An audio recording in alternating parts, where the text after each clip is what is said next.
Guys, welcome to Players United, welcome to my video, and, well, did I say Blaugrana United? No, welcome to Dembele United, where we talk all things Ousmane Dembele, and, oh well, that was me trying to be funny, because, I see a lot of hate that Dembele was, receiving as of late. Not like the most recently, but the criticism towards Ousmane Dembele was pretty unfair, and whenever I can defend the player, I don't like unfairness, just the same way that I think Busquets deserves unfairness and I still think he needs to go to the bench. The way that Sergio Roberto gets criticized and then he gives 2 assists and then everyone says those things. People say that he was absolutely fantastic because they only look at the statistics and they don't look really at the game. I think that overall, well, Barcelona 5, Betis 2, and the score looks very flattering for a game that was very equal until that red card. A deserved red card, a deserved win from Barcelona, but if we play like this against the better teams in Europe, we're not going to concede 8, we're going to concede 20. Because if Betis, with Sanabria and Loren Moron, can put so much danger towards us, we are in serious trouble. But let's talk about lineups and then we'll go ahead and talk about what happened during this game. Barcelona opted to go with Marca de Terzaguinet, Sergio Roberto, Gerard Piqué, Clement Lenglet and Jordi Alba in defense. A midfield duo of Sergio Busquets and Frenkie de Jong. Ousmane Dembele down the right, Pedri on the left, Griezmann as the number 10, and Ansu Fati up top. With Betis playing with Claudio Bravo in net, Emerson, Mandi, Bartra and Alex Moreno in defense. Double pivot of Guido Rodriguez and William Carvalho. The 3 number 10s in Christian Tello down the left, Joaquin Sanchez down the right, and Canales down the middle with Antonio Sanabria as the number 9. Alright. With that said, and with all lineups mentioned, I am done trusting in this double pivot. I'm not saying I'm done trusting in Koeman, but my patience kind of run out with the double pivot. And this is not me saying that I know more than Koeman. Koeman knows more than me about football. I'm sure about that. And he probably knows more about football than 99.99% of people in this world. Now, with that said, I don't need to know, a lot about football to know that, football is not mathematics, it's not stats, but some stats tell you kind of where you can improve your game or where your game lacks, some things that need to be corrected. And with that said, when Betis takes about, 12 shots and 6 on target against 18 from Barcelona 9 on target, those stats don't look very good because it means that you basically created they created 2/3 of whatever you created. And 2/3 of whatever you created can result in, if Claudio Bravo was having the game of his life, he saves a lot of shots, and if their strikers are having the games of life, you lose this game.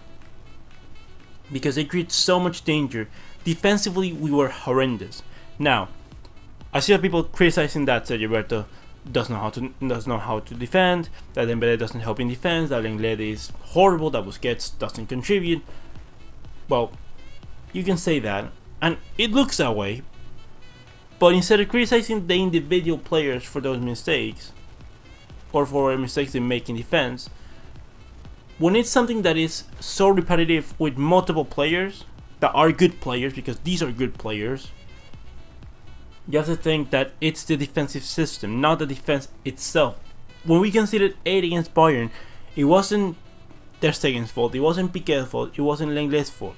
It was the fault of the defensive system implemented, and also the intensity, but the defensive system majorly. The problem with this defensive system is that we're playing with a double pivot that needs to protect that back line, but Frenkie de Jong, it's his focus is on transitioning the ball forward And defensively, we've talked about this. I have mentioned it I don't know how many times already. De Jong, defensively, needs to work on it. He needs to improve massively. Sergio Busquets has never played a double pivot for a long period of time. He's always been the lone pivot in a 4-3-3.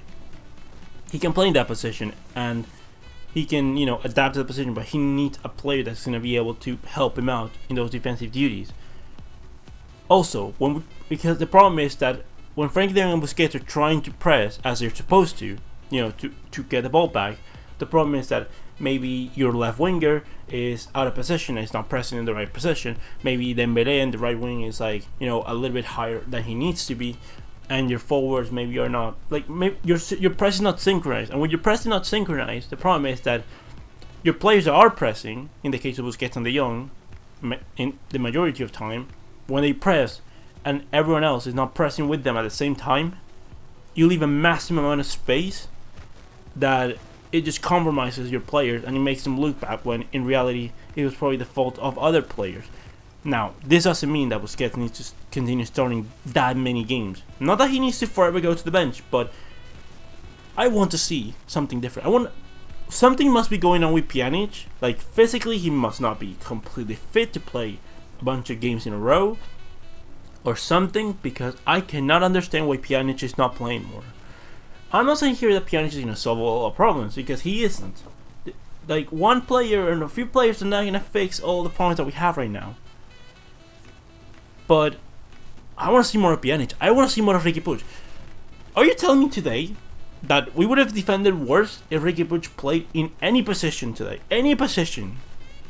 Like for Busquets, for Pedri. Are you telling me that there was no chance of putting Riqui Puig 15-10 minutes? That we would have been worse defensively? Because at least Riqui Puig is going to show me something with the ball. He's going to do something. He's going to hold out the ball when we need to hold the ball. And, slow down the tempo. At least show me that. I want to see that.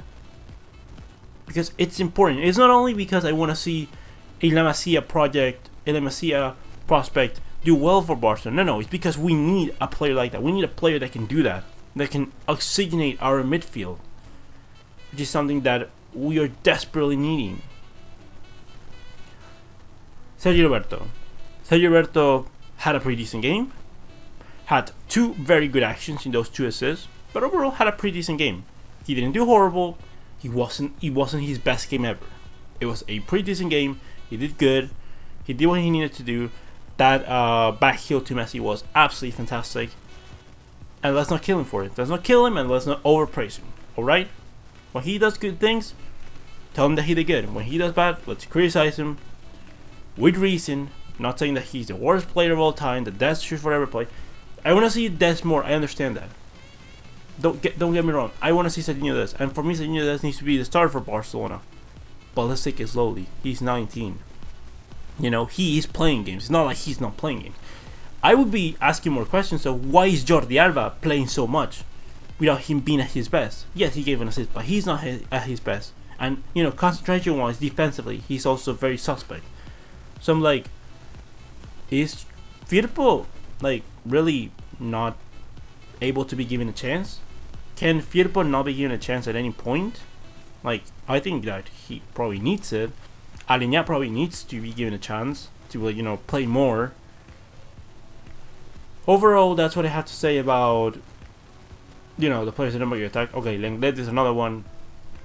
Lenglet, yes, he does some things that I mentioned. I'm gonna have to look at Lenglet. Maybe Araujo needs to play more, but for the time being, Araujo is not fully fit, and this is why we need a center back. But Lenglet is a good, competent center back. Piqué is still doing his thing, and he's getting on with age. But we need to look for a replacement for Piqué, and if Lenglet is not, gonna be the best, what we need to see if Lenglet is able to keep that place as one of starters. Ter Stegen again, freaking amazing, the best goalkeeper in the world. Ansu Fati did a few things, got a penalty that Griezmann missed. Griezmann today was very, very good. Was very, very, very good. I really like Griezmann today. He was participating a lot. He took a lot of shots. This is what I wanted out of Griezmann. Participate. Do things. Because in another day, Griezmann scores a hat trick. yes, his accuracy with taking shots is not the best, but when he's high in confidence and he starts scoring goals, those shots that he missed today, instead of scoring one, he's gonna come out with 4 or 5. Dembele today was absolutely sensational. He played at such a good level today, and he makes it look easy because of that. You know, he can play with both feet, and he has a monster amount of pace, and he's control with the ball in terms of he's explosive with the ball. It's out of this world. It is fantastic. He's the player, and I said it before, after Messi, the player that can make the most difference for us in the team by himself is Ousmane Dembele. Therefore, we need to have Dembele at his best. We need to make him be at his best. And this is not Dembele at his best, but it's a good route at it. By the way, Sport El Mundo Deportivo saying that the board still want to get rid of Dembele. Well, that Koeman doesn't count on Dembele. Well, yeah, Koeman doesn't count on Dembele, and he's playing a lot as a starter, and he's playing a lot, and he's contributing a lot. Good to see. He still needs to contribute more in defense, and it's not perfect, but again, he's getting to his best level. After being out for such a long period of time, he's starting to look very good, he's starting to look more confident, and hopefully he can stay fit and give us a lot because it will only help the team. Pedri again did a few good things, did a couple of pretty good things. He's playing a lot, he played the full 90 minutes, got his first goal in La Liga. Congratulations to him, but Koeman for me needs to, I want Pedri to play, but I don't want him to play that much because putting that much load of minutes on such a young player, that responsibility, is not going to help him.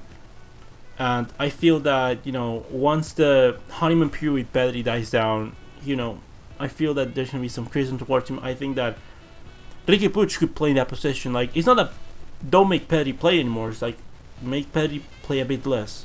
Like, have Riqui Puig play a bit more. Have Ansu Fati and Dembele play down the wings because I want to see that more. I want to see it more. Frenkie de Jong today was absolutely fantastic. Dembele and De Jong, man of the matches for me. If I had to choose one, I don't know, because De Jong today was absolutely sensational. Like, this looked more like De Jong from Ajax. Like, this has to be one of, if not his best, one of his best games in Barcelona shirt, as far as I remember. And then we have the king, the best player of all time, Lionel Messi.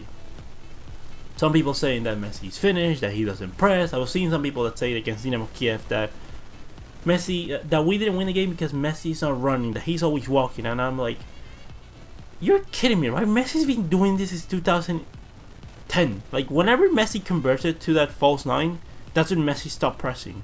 Or like when he stopped pressing consistently as he used to. And you're telling me that 10 years after, that's what you're complaining about. Something that he's been doing 10 years ago. So, again, people want to criticize sometimes, people judge for no reason, or, to do some kind of campaign. Messi showing them who is boss, and he did it. He was absolutely fantastic, came out, did his thing. Messi didn't touch the ball in that Griezmann goal, but he has 80% of the responsibility of that goal. He's not going to get the assist, and he's not going to get the goal.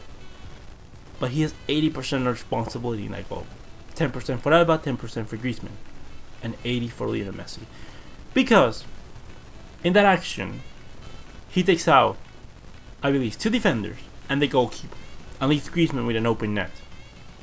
Without touching the ball, just with his movement. And he does that.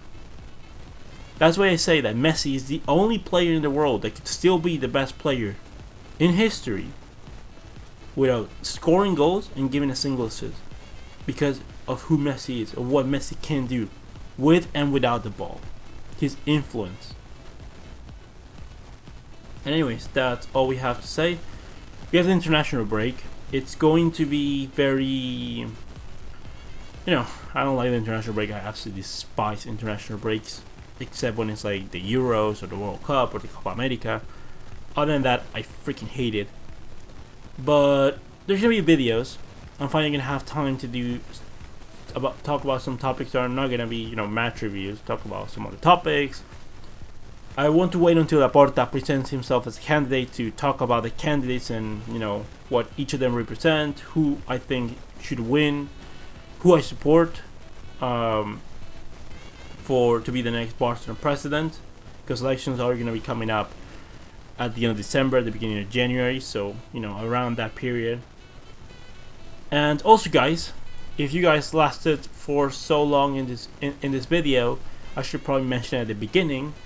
But if you guys lasted so long, stay tuned, because in around, I want to say 2, 3, maybe 4 hours, I'm gonna do another stream to talk about, you know, Messi, Barcelona.